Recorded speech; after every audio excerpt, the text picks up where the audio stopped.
तो video start करने से पहले मैं आपको एक बात बता दूं कि अभी तक आपने क्रिस मूवी के मिस्टेक के ऊपर जितनी सारी भी वीडियो देखी है और इस वीडियो में मैंने क्रिस मूवी की जितनी सारी भी मिस्टेक बताई हैं उनमें काफी ज्यादा डिफरेंस है। तो प्लीज इस वीडियो को एंड तक जरूर देखना और हाँ, वीडियो देखने के बाद या फिर अभी इस चैनल को सब्सक्राइब जरूर कर लेना। तो चलो बिना आपका टाइम वेस्ट किए इस वीडियो को स्टार्ट करते हैं।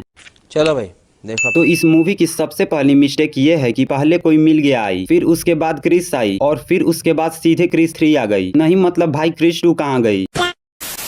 तो सबसे पहले मूवी स्टार्ट होती है इस सीन से जिसमें रोहित क्रिस को उठाने के लिए आता है और ये इसका दरवाजा खटखटाता है और हैरानी की बात यह है कि ये फटाक से न दरवाजा खोल भी देता है। नहीं मतलब भाई ये दरवाजे के पास में ही सोता है क्या। तो अब इस सीन में जब ये तीनों यहाँ से जाने लगते हैं, लेकिन एक मिनट भाई, मुंबई जैसे इतने बड़े शहर में इन लोगों का इतना बड़ा घर, चलो ये सब भी छोड़ो, तो इतने बड़े बंगले के होते हुए भी अपना क्रिस किस चीज की नौकरी करता है मालूम है? सिक्योरिटी गार्ड की। नहीं मतलब भाई कुछ सेल्फ रिस्पेक्ट नहीं है क्या। और भाई ये सब भी छोड़ो और इसके अपने ही घर में देखो तो इसका बाप रोहित एक बहुत बड़ा साइंटिस्ट है और प्रिया एक बहुत बड़ी न्यूज रिपोर्टर है, लेकिन अपना क्रिस इन लोगों से भी गया गुजरा है, तभी तो ये सिक्योरिटी गार्ड की नौकरी करता है। सॉरी।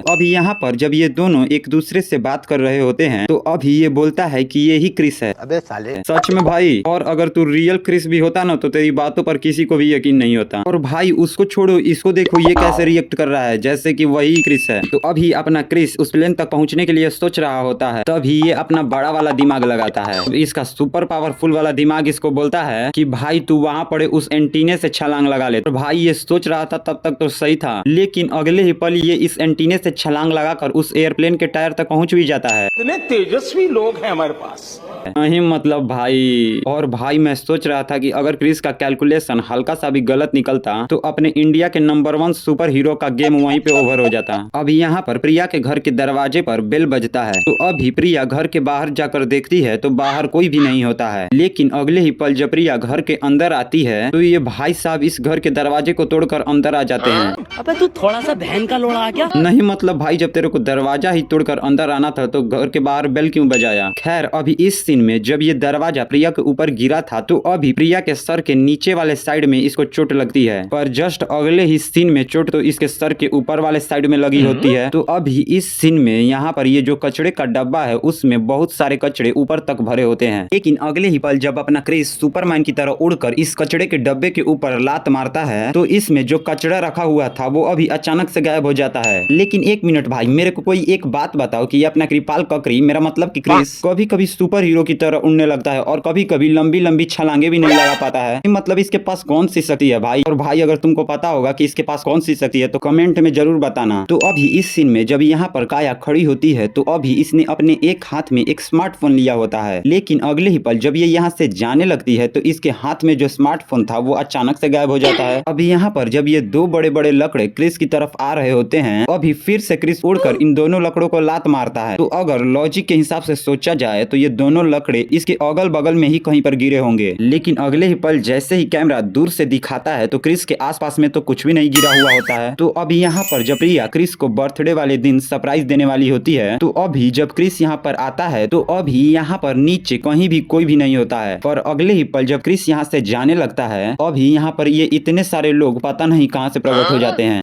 नहीं मतलब भाई ये इतने सारे लोग यहाँ पर कैसे छिपे हुए होंगे। मतलब जब क्रिस आया भी था तो उसने जब नीचे देखा था तो इधर कोई भी नहीं था और लग भी नहीं रहा था कि इधर कोई छिपा हुआ है। तो भाई मेरे को एक बात समझ में नहीं आई कि इस पार्टी में ये जितने सारे भी लोग आए हैं इनको प्रिया ने बुलाया है और ये बात भी बस प्रिया ही जानती है। अगले ही पल जब क्रिस अपने मन से कोई भी डांस करने लगता है तो ये सारे लोग उसके डांस स्टेप को फॉलो करने लगते हैं। नहीं मतलब भाई कैसे, नहीं मतलब आप ही सोचो जब क्रिस इनसे कभी मिला ही नहीं है फिर ये सारे लोग इसके डांस स्टेप को फॉलो कैसे कर रहे हैं।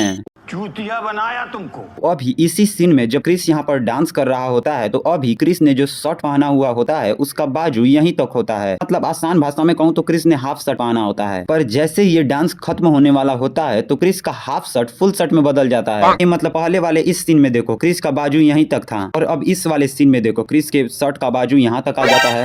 ये कैसे हो गया। तो अब यहाँ पर जब क्रिस इस छोटी सी लड़की को बचाने के लिए इसके पास में आता है, अभी ये लड़की बोलते बोलते ही बेहोश हो जाती है। क्रिस इसको यहाँ से लेकर भागने लगता है, पर इसी सीन को साइड के एंगल से देखने पर ये लड़की तो एकदम फिट होकर सामने देख रही होती है। और जैसे ही कैमरा फिर से दूसरे एंगल से दिखाता है तो ये फिर से बेहोश पड़ी हुई होती है। अबे साले। अभी यहाँ पर जब क्रिस इन लोगों के साथ में होता है तो अभी यहाँ पर क्रिस को किसी की आवाज सुनाई देती है। तो अभी यहाँ पर धूप निकली हुई होती है और अगले ही पल जैसे ही क्रिस यहाँ पर आता है तो यहाँ पर तो रात हो गई होती है। और यहाँ पर भी जब इन लोगों पर अटैक कर रहा होता है तो यहाँ पर एकदम कड़क धूप निकली हुई होती है। लेकिन जब रोहित और क्रिस का सीन आता है तो यहाँ पर तो धूप अभी निकल रही होती है। और इसी सीन में जब यहाँ पर रोहित खड़ा होता है तो इसके शरीर में से सूर्य का प्रकाश निकलते हुए क्रिस के शरीर में जाकर इंटर कर रहा होता है। ये क्या है?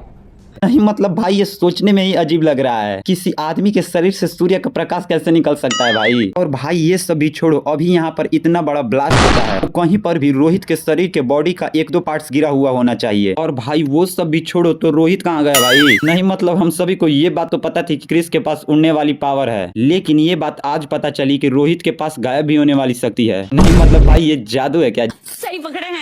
वैसे कुछ भी हो इस बात पर बोनस तो बनता है। और भाई अभी कुछ देर पहले ही प्रिया सिंगापुर में थी जब इसको क्रिस बचाने के लिए आया था और अगले ही पल ये तो मुंबई में होती है। नहीं मतलब भाई कैसे, नहीं मतलब ये कैसे उतने दूर से ये इतनी जल्दी मुंबई आ गई। मतलब सोचने वाली बात है, ना ही इसको क्रिस यहाँ पर लेकर आया और ना ही इसके पास कोई सुपर पावर शक्ति है, फिर ये इतनी जल्दी मुंबई कैसे आ गई? या फिर इसके पास भी क्रिस और रोहित के जैसी कोई पावर है? क्या ये क्या बक रहे हो मादरचोद? तो अब इस सीन में इस छुटकू को देखो, ये काल को बड़ी बड़ी डींगे मार रहा होता है, लेकिन अगले ही पल जैसे ही काल इन लोगों पर अटैक करता है तो ये छुटकू प्रिया के पीछे छिप जाता है। वाह रे छुटंकी। तो अब यहाँ पर क्रिस इन सभी लोगों को बचाने के लिए इस पत्थर पर लात मारता है। अभी इन पत्थरों के टुकड़े टुकड़े हो जाते हैं, लेकिन हैरानी की बात ये नहीं है। हैरानी की बात ये है कि क्रिस ने इन पत्थरों को लात मारा, लेकिन यहाँ पर खड़े इन सभी में से किसी को भी इन पत्थरों से चोट नहीं लगती। अब यहाँ पर जब क्रिस इन सभी लोगों को उड़ा कर लेकर जा रहा होता है, लेकिन एक मिनट भाई, अगर तुम इस सीन को ध्यान से देखो तो क्रिस ने तो इसको पकड़ा ही नहीं है, फिर ये भाई साहब इन लोगों के साथ कैसे उड़ रहे हैं? या फिर क्रिस ने सोचा होगा कि इसको क्यों छोड़ू, इसको भी लेकर चलता हूँ, इसीलिए इसके पिछवाड़े को ऊपर फेविकॉल लगाकर इसको भी चिपका दिया होगा ताकि इन लोगों के साथ इसको भी यहाँ से लेकर जा सके।